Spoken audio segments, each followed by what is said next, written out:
오늘도 말씀을 깨닫는 은혜와 함께 하나님 나라를 얻고 누리는 복이 있기를 주님의 이름으로 축원합니다.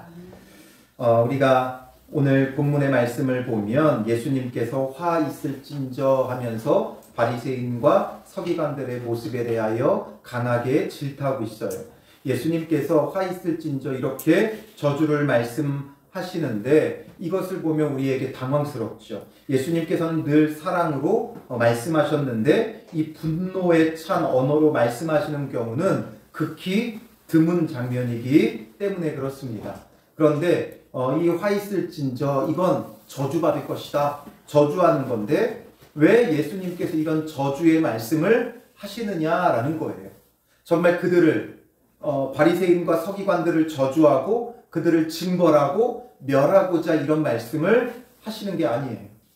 그러려면 그냥 징벌하시면 돼요. 그냥 그들을 저주하고 끝내버리면 돼요. 심판하고 멸하고 끝내버리면 돼요. 그런데 이렇게 말씀하시는 이유는 뭐겠어요? 그들을 돌이키게 하기 위한 거죠. 그들의 모습이 지금 저주 가운데 있기 때문에 그런 저주 가운데 있는 너희들의 모습을 보고 깨닫고 돌이키라는 거예요. 그러니까 예수님께서 이런 심판과 저주의 말씀을 하시는 데는 어떤 의도가 있느냐? 경각심을 일으키려는 거예요. 안일하게 신앙생활하고 있는 자들에게 그 경각심을 일깨워주기 위해 잠들어 있는 신앙생활을 깨워서 정말 깨어있는 자들이 되게 하시기 위해 이런 저주와 심판의 말씀도 하시는 거예요. 이건 단순히 바리새인들, 서기관들에게 해당하는 게 아니라 오늘 우리에게 신앙의 안일함을 일깨우기 위한 예수님의 표현법인 거죠. 이들을 그냥 징벌하고 멸해도 되는데 이렇게 말씀하고 이걸 후대에 남겨 기록한 것, 바리새인과 서기관이 아닌 우리로 하여금 보게 하시는 데는 결국에 우리에게 이런 바리새인과 서기관들의 모습은 저주받을 모습이기 때문에 이런 모습에서 회개하고 돌이키라는 거예요. 이 모습을 볼 때 우리가 바리새인과 서기관들은 저랬구나. 그러니까 심판과 저주를 받을 자구나. 이렇게 성경적 지식을 알라고 말씀하시는 게 아니에요. 이것을 통해 우리는 마치 거울로 보는 것과 같이 내 모습을 봐야 돼요. 이건 바리새인과 서기관 같은 악한 자들의 이야기가 아니라 오늘 내 이야기예요. 무릎을 치며 이게 내 모습이구나.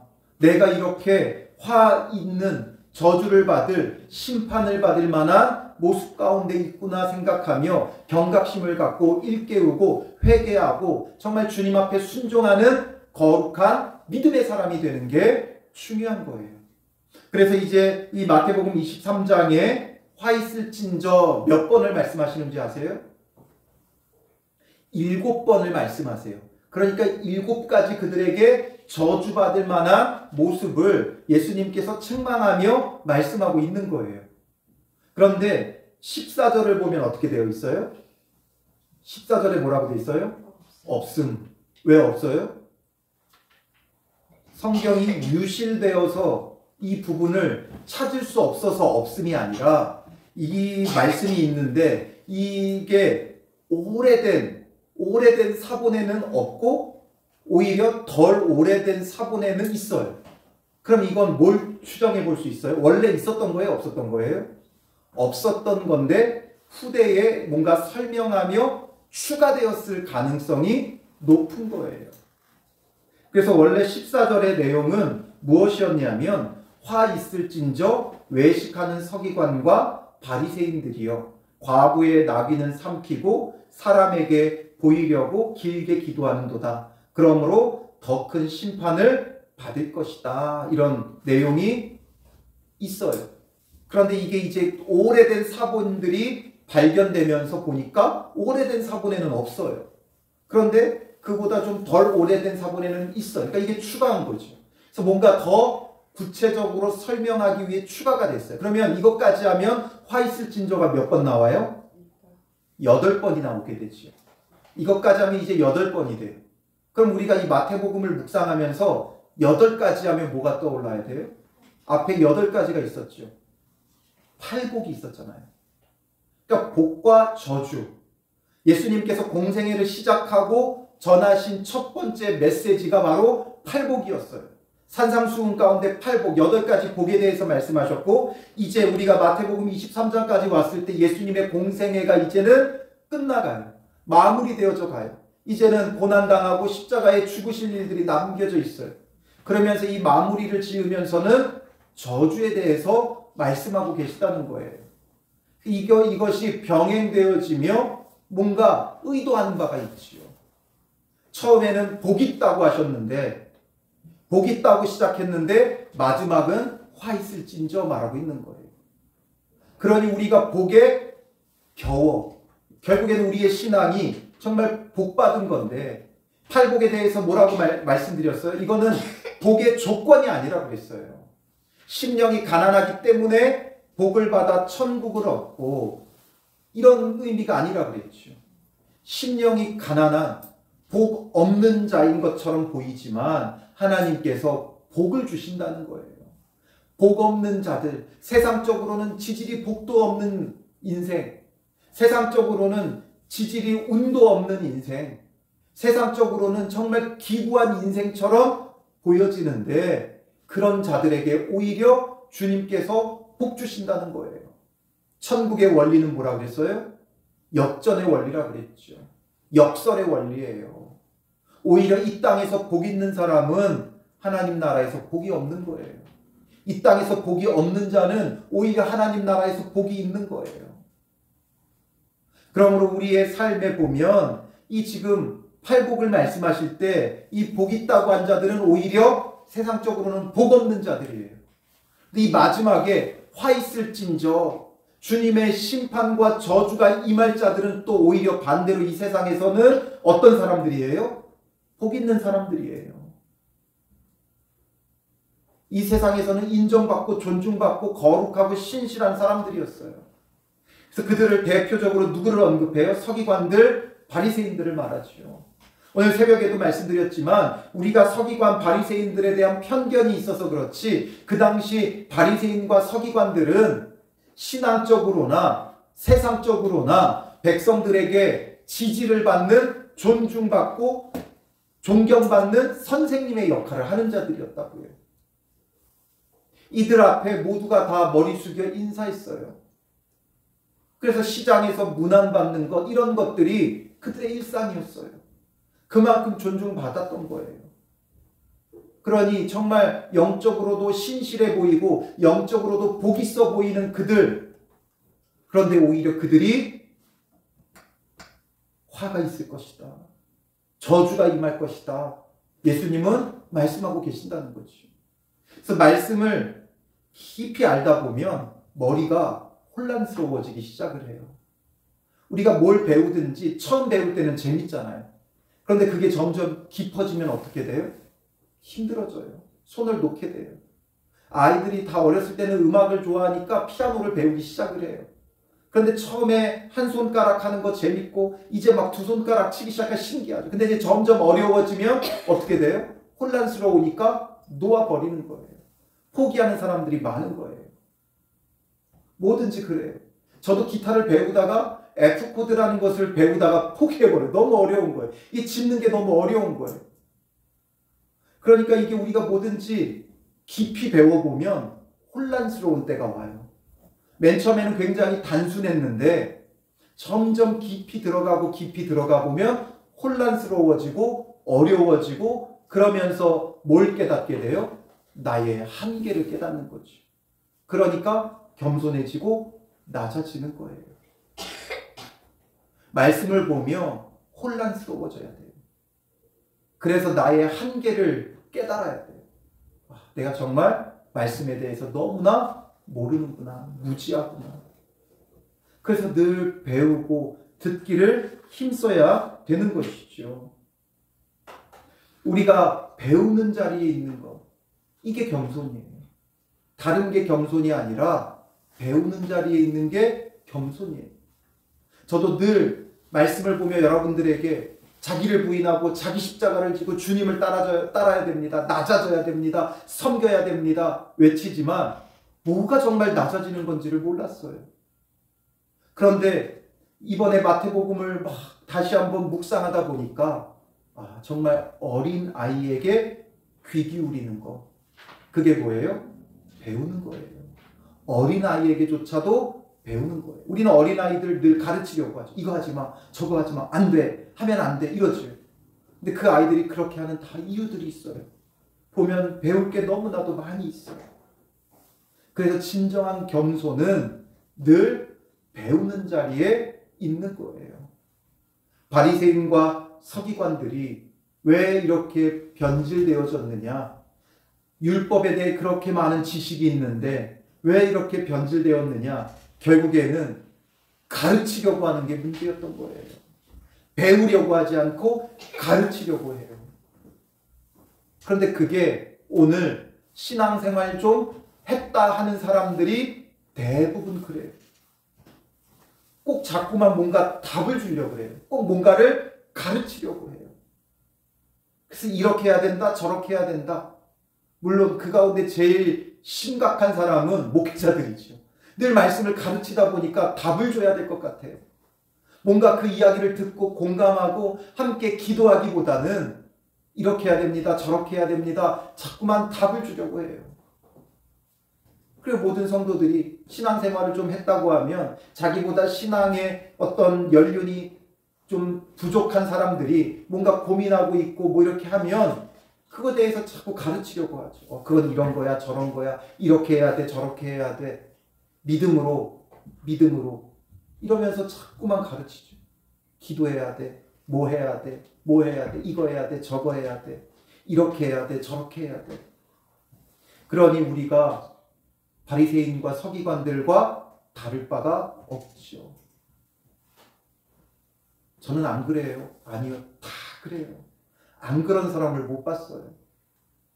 뭔가 자기가 생각하는 바가 있고 그 생각하는 바대로 자꾸만 주장하고 가르치려고 해요. 내가 뭔가 조금만 알고 있으면 남들이 뭔가 잘못 이야기하는 것 같으면 거기에 꼭 그거를 뭐가 잘못됐다, 그렇지 않다, 이렇다 저렇다 이야기하게 되어 있어요. 물론 내가 옳은 이야기를 한다 해도 항상 우리는 모든 것을 통해 배울 게 있다는 걸 생각해야 돼요. 정말 겸손한 사람은 누구인가? 배우는 사람이에요. 배우는 사람이 겸손해요. 무엇을 말해도 인정하고 받아들이고 배우는 사람. 그게 정말로 겸손한 사람이에요. 그렇지 않으면 서기관들과 바리새인들처럼 우리도 선생질하는 변질된 그런 모습이 되는 거죠. 그것에 대해서 예수님이 이제 말씀하시면서 13절에 보면 화 있을진저 외식하는 서기관들과 바리새인들이요. 이들의 결국 화 있는 특징적인 모습은 뭐냐면 외식한다는 거예요. 외식한다. 외적으로만 행동한다라는 거죠. 그들이 정말 마음에서부터 온전히 그 모든 걸 순종하는 게 아니라 말만 하는 거예요. 말하기는 쉽다 그랬죠. 누가 말하는데 거룩하지 않은 걸 얘기해요. 교회에서 함께 이야기 나누는데 나는 주일 예배 안 드리고 놀러 갈 거예요. 이런 사람이 어디 있어요? 나는 육신의 정욕을 따라서 살 거예요. 어차피 예수님이 나의 죄를 용서해 주셨으니까 나는 육신의 정욕대로 살아가고 물질을 쫓으며 살아갈 거예요. 이렇게 말하는 사람이 누가 있어요? 그런 사람은 아무도 없죠. 말로는 주님 뜻대로 살아야 됩니다. 더 기도해야 되겠습니다. 더 말씀 봐야 되겠습니다. 다 말로는 거룩하게 이야기하지만 그게 정말 삶의 행동으로 이어지느냐? 그게 문제죠. 그래서 언행일치가 되지 않는 그 삶이 외식하는 거예요. 그러니까 선생의 위치에 있다 보니까 늘 가르치죠. 그런데 그 가르친 대로 내가 살아갈 수 있느냐? 그럴 수 없어요. 내가 가르치는 대로 내가 다 살아낼 수는 없어요. 그렇기 때문에 함부로 그런 말들을 많이 가르치면 안 돼요. 그런데 우리는 자꾸만 이렇게 되어지죠. 그래서 우리의 말과 뭐가 일치돼야 돼요? 마음이 일치돼야 돼요. 언행일치라는 것, 말과 행동이 일치된다는 건 궁극적으로는 우리의 말과 마음이 일치가 되어져야 돼요. 그러니까 마음에서부터 순종이 되지 않는데 말만 하면 뭐예요? 그 마음에서부터가 되지 않는데 이것을 외식하는 자다 말씀하시면서 첫 번째 이들의 가장 심각한 문제는 너희는 천국 문을 사람들 앞에서 닫고 너희도 들어가지 않고 들어가려 하는 자도 들어가지 못하게 하는도다. 이들의 가장 심각한 건 뭐예요? 천국 문을 사람들 앞에서 닫았다라는 거예요. 천국 문을 닫았다는 게 뭐예요? 천국에 들어가지 못한다는 거죠. 왜 천국에 들어가지 못해요? 말씀에 대해서 지식은 있으나 깨닫지 못하는 거예요. 잘못 가르치는 거예요. 그래서 이들이 결국에는 말씀을 그렇게 연구했지만 그 말씀의 예언대로 오신 예수님을 인정하고 영접했어요? 배척했어요? 배척했잖아요. 예수님을 배척했기 때문에 이들은 천국 문을 닫는 자가 되는 거예요. 천국 자체이신 예수님이에요. 예수님이 이 땅에 오심을 세례 요한은 뭐라고 외쳤어요? 회개하라, 천국이 가까이 왔느니라. 예수님 자체가 천국이에요. 그런데 예수님을 배척하니까 천국 문을 닫는 거죠.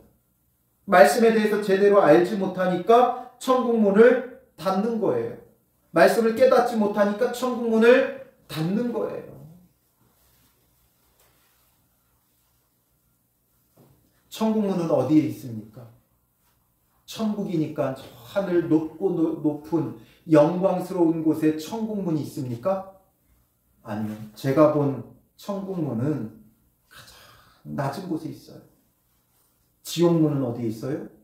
가장 높은 곳에 있어요.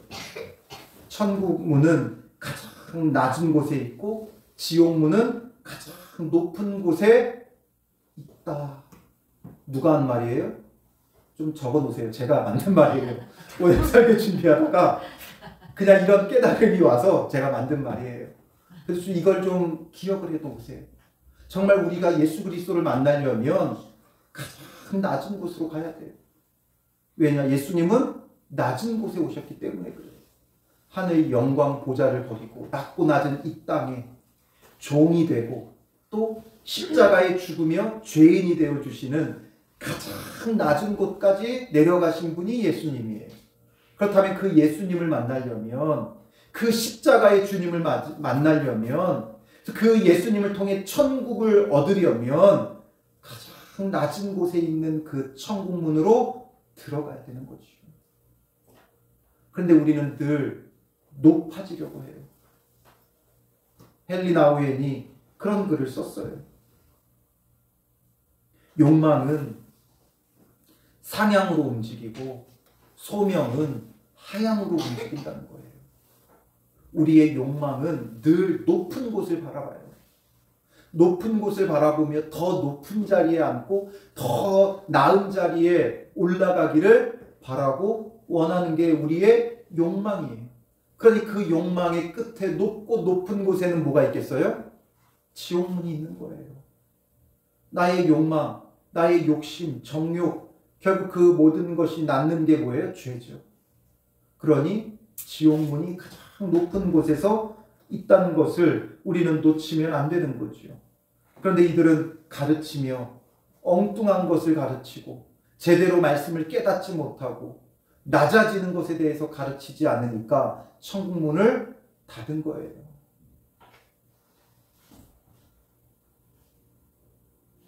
그러니 어떤 선생님이 정말 참된 선생님이에요?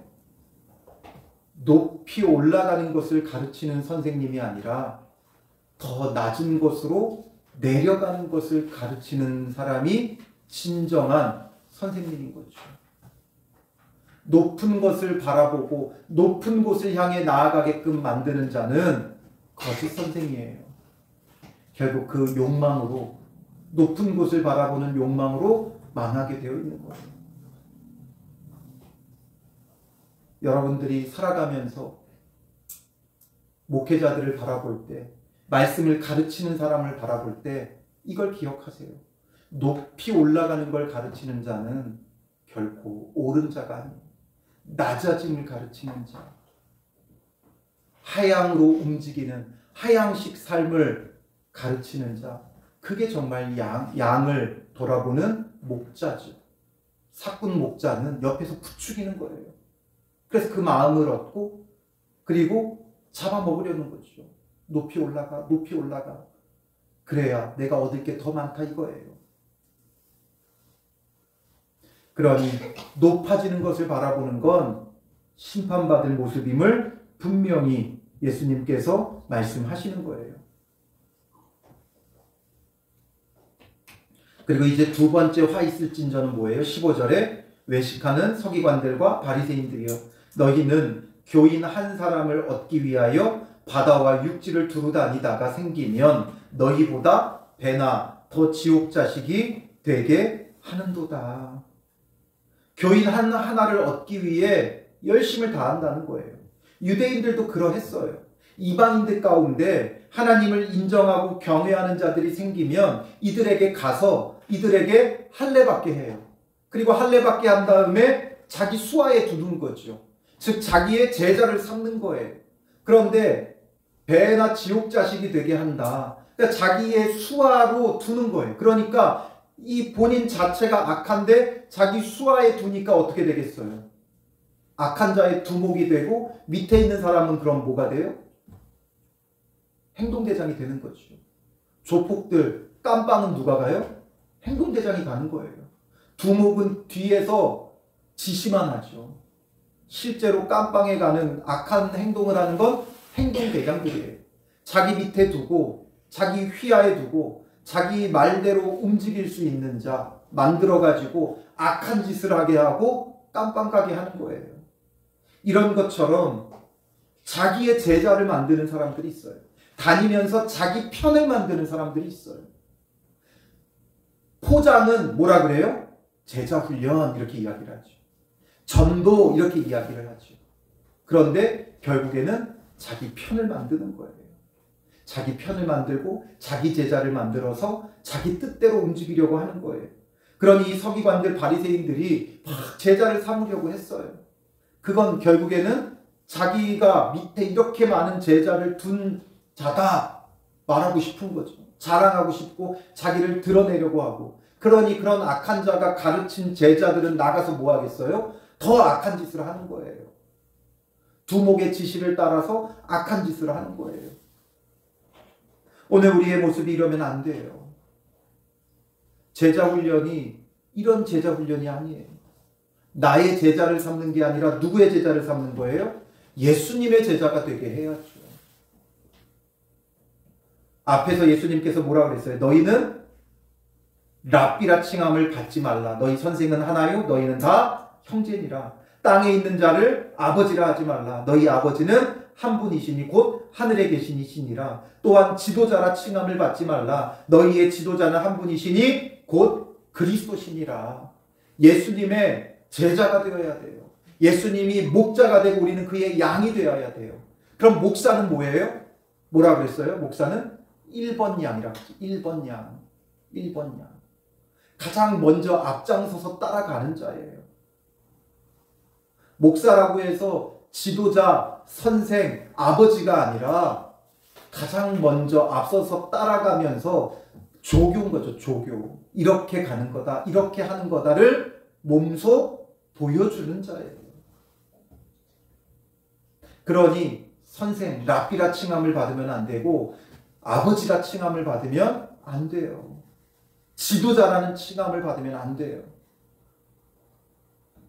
랍비, 지도자, 아버지는 어디에 있는 거예요? 북한에 있는 거라니까요. 아바이 수령님밖에 없어요. 우리가 그런 칭호를 받으면 아바이 수령님 같은 독재자가 될 수밖에 없는 거예요. 그러니 화 있을진지요.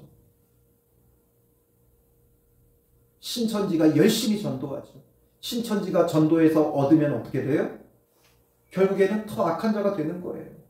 그러니 우리가 정말 참되게 알고 참되게 믿고 복음을 전하지 않으면 우리도 오히려 배나 더 지옥 자식을 만들 수 있다고요. 그러니 많은 사람을 끌어다가 교회에 앉혀놓는 것, 세상적으로는 부흥이고 하나님이 은혜 주신 것이고 복된 교회처럼 보이지만 그곳에 수많은 사람들이 앉아서 잘못된 가르침을 듣고 배우고 있으면 그게 뭐가 되는 거예요? 배나 지옥 자식을 만들고 있는 거지요. 그러니 우리에게 중요한 건 그러니까 함부로 전도하지 말아라, 함부로 제자 삼지 말아라 이게 아니라 내가 먼저 주님의 참된 제자가 되고 말씀을 바르게 깨닫고 겸손하게 늘 배우며 함께 배우는 자가 되어야 되는 거지. 가르치는 자가 아니라 제자 삼는 자가 아니라 함께 배우는 자가 되는 거예요. 말씀을 함께 배우는 자. 내가 좀 더 먼저 배웠다면 먼저 보여줄 수 있는 자가 되어야 되는 거죠. 말씀대로 살아가는 걸 보여주는 게 전도지. 어떻게든 교회 끌고 와서 앉혀놓으면 뭐예요? 교회 안에서 상처받고 실족하고 떠나버리면 오히려 더 예수님께 적대적인 사람이 되어져요. 저도 세상 속에 나가서 많은 사람들을 만나봐요. 그런데 많은 사람을 만나보면 제가 이제 다른 일들도 하죠. 알바를 하러 가서 만나는 사람들 보면 거의 다 교회를 다녔던 사람이에요. 근데 지금도 다니고 있는 사람은 거의 없었어요. 거의 없었어요. 제가 사람을 한 명, 두 명씩 늘 불러다 쓰는데 이렇게 불러다 쓰면서 만나게 되는 사람들 알바로 뽑아가지고 제가 한 명, 두 명씩을 데리고 다니는데 이런 사람들과 함께 만나보면 거의 대부분이 예전에는 교회 다녔던 사람이에요. 지금은 안 다녀요. 최근에 저랑 같이 많이 다녔던 분이 있는데 정말 교회를 열심히 섬겼더라고요. 교사도 하고 교회 개척 때부터 함께 여름 수련회 하고 성경학교 하고 이런 거 앞장서서 하고 교회 일 다 하고 그러다가 상처받아서 이제는 완전히 등을 돌리고 다시는 교회 오지 않아요. 결국에는 교회에 많이 앉혀놓는 게 중요한 게 아니라 내가 말씀을 바르게 깨닫고 말씀대로 살아가는 그 삶으로 예수 그리스도를 증명해 보여주는 자가 되어야 한다는 거죠. 제발 가르치려 들지 말고 1번 양이 되세요. 1번 양. 가장 먼저 앞장서서 예수님을 따라가는 자. 그걸 보고 따라가는 거예요. 어떻게 해야 될지 모를 때 1번 양을 보고 따라가는 거예요. 우리가 모두가 함께 낯선 공간에 갔을 때 어디로 가야 될지 모를 때 먼저 가는 사람이 있으면 그 사람 보고 따라가잖아요. 먼저 하는 사람이 있으면 보고 따라하잖아요. 이런 것처럼 먼저 말씀을 바르게 깨닫고 내가 먼저 주를 따라가는 걸 보여주기를 힘쓰는 자가 되어줘야 하는 거예요. 그 다음에 세 번째로는 무엇에 대해서 말씀하세요? 16절에 화 있을진저 눈먼 인도자요. 다른 데는 전부 다 외식하는 서기관들과 바리새인들이여 말하는데 여기만 유일하게 이 세 번째에만 눈먼 인도자다 말하고 있어요. 맹인이 맹인을 인도할 수 있어요? 없어요? 없죠. 그런데 맹인이 맹인을 인도하고 있어요. 그래서 이들이 말하는 것은 늘 거룩해 보이지만 결국에는 이들은 뭐에 눈이 멀어 있어요? 물질에 눈이 멀어 있는 자들이에요. 세상적인 가치에 눈이 멀어 있는 자들이에요. 그래서 그걸 예를 들어서 말씀하시는데 너희가 말하되 누구든지 성전으로 맹세하면 아무 일 없거니와 성전에 금으로 맹세하면 지킬지라 하는도다. 뭔가 맞는 말 같죠. 성전도 이야기하고 또 맹세에 대해서 이야기하고 다 이야기를 하는데 그런데 여기에서의 핵심은 뭐예요? 성전이냐? 성전의 금이냐? 결국에는 금에 대해서 금을 더 강조하고 중요하게 여기고 있는 거예요. 성전이라고 포장은 했지만 성전으로 맹세하면 아무 일 없지만 성전의 금으로 맹세하면 지켜라. 결국에는 성전이 아니라 금이 중요하다는 거죠. 또 어리석은 맹인이여 어느 것이 크냐? 그 금이냐? 그 금을 거룩하게 하는 성전이냐? 또 이어서 18절에 너희가 또 이르되 누구든지 제단으로 맹세하면 아무 일 없거니와 그 위에 있는 예물로 맹세하면 지킬지라. 제단에 대해서 이야기하고 또 맹세에 대해서 이야기하니까 뭔가 신실하고 거룩한 것에 대해서 이야기하는 것 같지만 결국 뭐의 논쟁이에요? 제단이냐? 제단 위에 예물이냐? 뭐가 더 중요하냐? 예물이 더 중요하다 이거죠. 그래서 19절에 말해요. 맹인들이여 어느 것이 크냐? 그 예물이냐? 그 예물을 거룩하게 하는 제단이냐? 그러므로 제단으로 맹세하는 자는 제단과 그 위에 있는 모든 것으로 맹세하며 또 성전으로 맹세하는 자는 성전과 그 안에 계신 이로 맹세하며 또 하늘로 맹세하는 자는 하나님의 보좌와 그 위에 앉으신 이로 맹세함이니라. 그러니 도대체 뭐가 중요하냐? 뭐가 중요한지도 몰라요. 그러니 이들도 철저히 이들의 가치관, 세계관, 가치관이 어디에 있어요? 물질에 있는 거죠. 그러니까 성전으로 맹세하는 건 안 지켜도 돼. 그런데 성전의 금으로 맹세하는 건 반드시 지켜야 돼.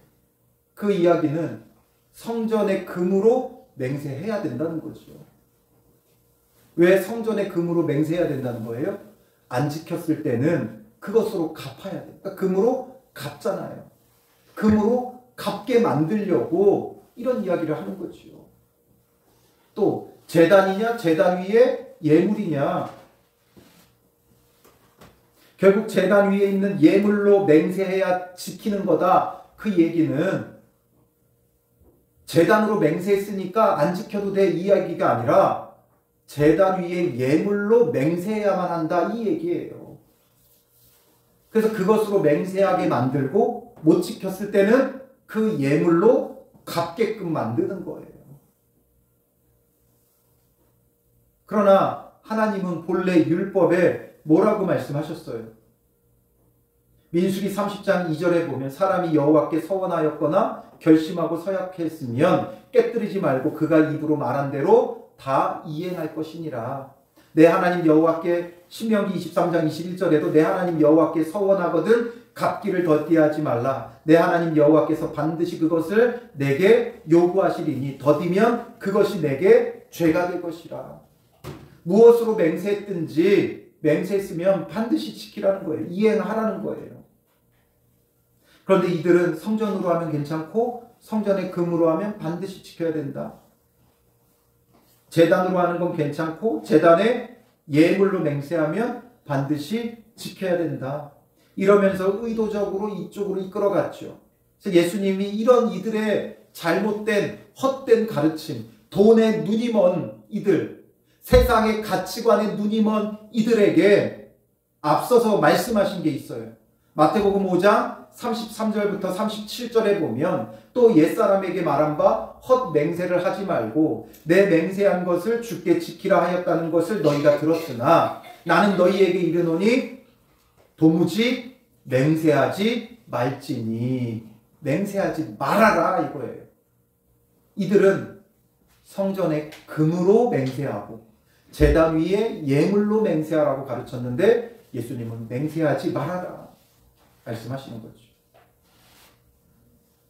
하늘로도 하지 말라 이는 하나님의 보좌임이요 땅으로도 하지 말라 이는 하나님의 발등상임이요 예루살렘으로도 하지 말라 이는 큰 임금의 성임이요 내 머리로도 하지 말라 이는 내가 한 터럭도 희고 검게 할 수 없음이라. 우리가 맹세한 걸 지킬 힘 자체가 없어요. 그러니 물론 때로는 결단하고 서원할 때도 있지만 본래 하나님은 맹세하고 서원하는 걸 원치 않으세요. 왜냐하면 우리가 우리의 삶을 장담할 수가 없어요. 지금은 결단하고 약속하지만 그걸 이행할 만한 능력이 우리 안에 없다고요. 그러니 맹세하는 것보다는 있는 그대로 고백하고 있는 그대로 살아가는 걸 원하세요. 그러니 마태복음 5장 37절의 결론은 뭐예요? 오직 너희 말은 옳다 옳다 아니라 아니라 하라. 이에서 지나는 것은 악으로부터 나느니라. 왜 맹세를 해요? 강조하려고 하는 거죠. 내 신앙을 강조하려는 거예요. 그러니 그런 맹세를 하지 말고 옳으면 옳다 아니면 아니다. 내가 죄인이면 죄인이다 고백하고 회개하면 돼요. 자꾸만 강조하면서 말할 필요가 없어요. 강조하려니까 뭘 하게 되는 거예요? 맹세하는 거죠. 내가 거짓말 하나도 안 보태고 이렇게 되는 거예요. 있는 그대로. 너무 과장하지 마세요. 신앙도 과장되면 안 돼요. 잘못 서원해가지고 그게 족쇄가 될 때도 있죠. 나는 내 신앙은 되지 않아요. 그런데 나도 모르게 그냥 흥분해서 내가 서원해놓고 거기에 발목이 잡히는 거죠. 그러니 함부로 서원하지 말고 맹세하지 말아라. 서원하지 않는다고 하나님께서 뭐라 하지 않아요. 왜 서원해요? 내 만족이지. 내 믿음을 드러내고 싶은 거예요. 내 믿음을 인정받고 싶은 거예요. 주님, 내가 여기까지 하겠습니다. 나도 모르게 내가 내 믿음을 내세우기 시작하는 거예요. 그러니 맹세하지 말아라. 우리가 무엇을 맹세한들 그게 하나님 앞에 만족이 되겠느냐라는 거죠.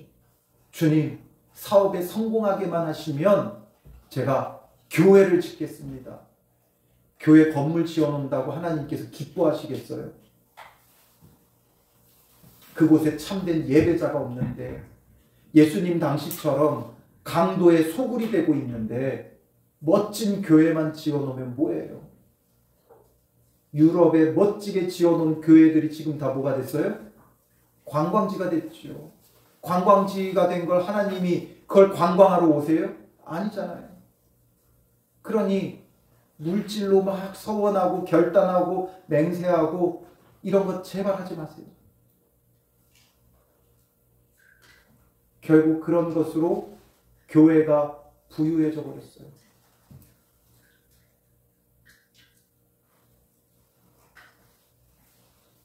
자, 누가 했던 얘기인지는 까먹었는데 이제 교황 시대에 이제 한 왕이 그런 얘기를 했다 그래요. 교회에 은과 금이 없는 시대는 끝났다. 교회가 은과 금이 없는 시대가 끝나면서부터 일어나 걷는 것도 끝났다. 교회가 부유해지니까, 교황권이 막 강력해지고 교회가 부자가 되니까 정말 그 믿음의 역사들도 끝나버렸다는 거예요. 그러니 물질이 가득 찬 교회가 정말 하나님 앞에 기쁨이 되겠느냐? 믿음을 찾아볼 수 없는 거죠. 그런데 지금 이들은 다 눈먼 인도자들, 결국 물질적인 것에 얽매여 있는 거예요. 그래서 결국 이건 우리 시대의 어떤 모습이에요? 기복주의적인 신앙생활이죠. 누가 이렇게 헌신했던 이렇게 복을 받았다, 이런 거죠. 누가 이렇게 교회 건축할 때 자기 집을 팔아서 헌금했더니 땅이 갑자기 개발되면서 큰 부자가 되었다. 이런 식의 물질적인 기복적인 신앙생활. 이런 우리의 모습이 눈먼 인도자라고요. 눈먼 자들. 물질에 눈이 멀어버린 거죠. 보이지가 않는 거예요. 예수 그리스도가 보이지 않아요. 그러니 세상적인 것만 쫓는 거죠. 예수 잘 믿어? 복 받겠다.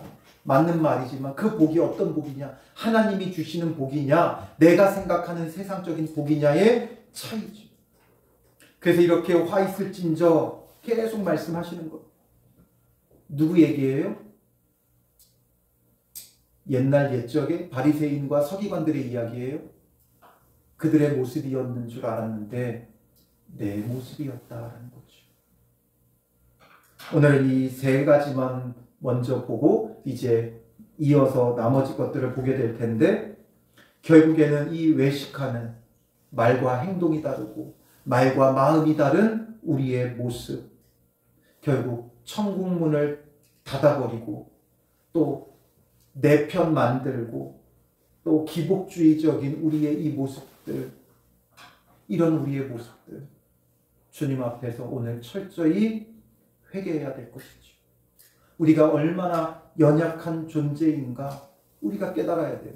우리가 얼마나 불의한 존재인가를 깨닫고 회개하고 주님 안에서 정말 주님의 은혜 없이는 살아갈 수 없음을 고백하며, 주님, 이런 나를 위해 십자가를 지셨다니 이 말이 웬 말인가, 웬일인가, 정말 웬 은혜인가? 이런 것을 우리가 고백하며 정말 주의 은혜를 감사히 여기고 주의 그 구원을 사모하는 믿음의 사람들이 되시기를 주님의 이름으로 축원합니다. 우리 이 시간 주는 완전합니다. 찬양으로 고백하고요. 오늘 말씀을 생각하면서 화 있을 나의 이 모습들, 천국문을 닫는 자, 또 나의 내 사람을 만들려고 했던 우리의 이간질과 여러 가지 정치질들, 또 세상의 물질의 가치관에 완전히 함몰되어 있는 우리의 모습들, 여전히 세상에 돈하는 우리의 모습들, 이것을 먼저 회개하며 주님, 이제는 정말 복 있는 자가 되게 하여 주시옵소서. 정말 주님 안에서 복 있는 자, 겸손히 낮아지고 정말 배우기를 힘쓰고 예수 그리스도의 그 구원을 사모하는 믿음의 사람 되게 하여 주시옵소서 기도하고요. 그리고 우리 교회를 위해서 정말 우리 교회가 하향식 삶을 살아가는 믿음의 사람들이 되도록 가장 낮은 곳에 있는 천국문을 열고 그 하나님 나라를 누리는 그런 교회와 성도들이 되게 하여 달라고 기도해 주시고요. 또 나라와 민족을 위해서 오늘 너무나 가슴 아픈 일이 있었죠. 결국 대통령 탄핵이 인용되면서 이제 새로운 지도자를 뽑아야 되고 또 여러 가지 갈등과 이 분열들이 어떤 방향으로 흘러갈지도 모르는 이런 때에 우리가 정말 주님 안에서 회개하며 주님 이 나라 살려주시옵소서, 주의 은혜를 부어주시옵소서. 정말 주님의 은혜로 다시금 회복되어지는 은혜, 화합되어지는 은혜, 너무나 분열과 갈등이 극을 향해 달려가고 있죠. 이건 정치적인 견해를 떠나서 탄핵 찬반을 떠나서 대통령이 탄핵되는 정말 슬픈 상황이죠. 탄핵됐다고 마냥 즐거워할 일이 아니에요.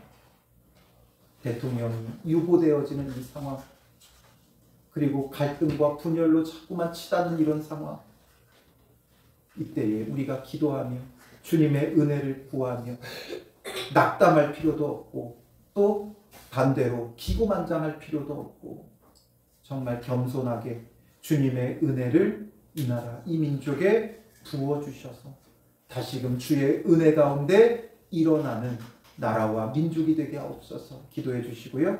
또 여러분들의 기도 제목을 놓고 기도하시기 바랍니다.